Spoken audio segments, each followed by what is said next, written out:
جذبات ہی روح کا عکس ہوتے ہیں۔ انسان کی شناخت محض وجود سے نہیں کی جا سکتی۔ بادشاہوں کے کھیل کو اگر غلاموں کے انداز میں کھیلا جائے تو ہار ہی انسان کا مقدر بنتی ہے۔ کسی کو چپ کی مار نہیں مارنی چاہیے، ہمیشہ گفتگو کر کے تعلق ختم کرنا چاہیے۔ آپ نے اپنی بری عادت کسی سے بیان نہیں کرنی، اپنے گناہوں پہ لوگوں کو کبھی گواہ نہیں بناتے۔ یہ آپ کی اور اللہ کے درمیان کا معاملہ ہے۔ تعلقات کی بنیاد احساس ہے، اور احساس ہمیشہ وہی کرنا ہے جو خود غرض نہیں ہوتا۔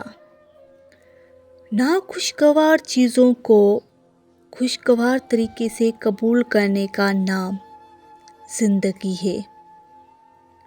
ہر آزمائش کے پیچھے اتنا بڑا صلہ ہوتا ہے کہ اگر تم جان لو تو کبھی شکوہ نہیں کرو گے۔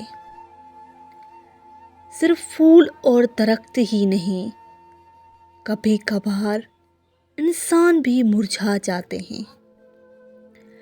جب انسان ناراضگی ختم کرنے میں پہل کرتا ہے تو اس کا مطلب یہ نہیں کہ وہ غلط تھا، بلکہ مطلب یہ ہے کہ اسے انا سے زیادہ رشتہ عزیز ہے۔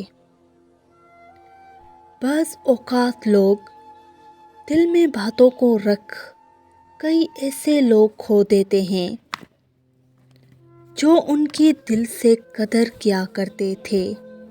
باتوں کو دل میں رکھنے کے بجائے زبان پہ لانے سے مسئلے حل ہو سکتے ہیں۔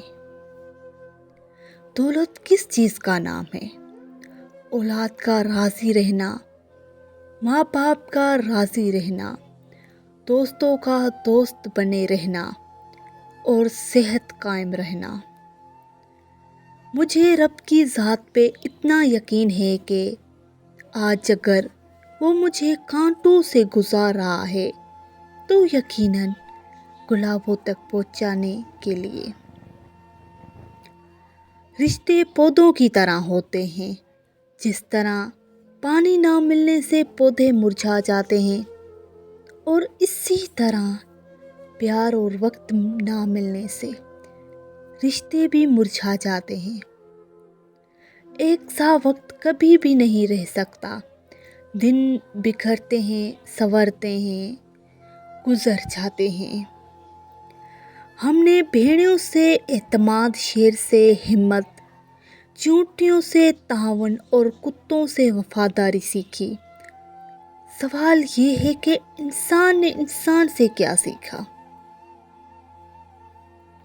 جو حصہ اللہ کا ہے وہ روح، جو حصہ اپنا ہے وہ عمل ہے، جو کیڑوں کا ہے وہ جسم ہے۔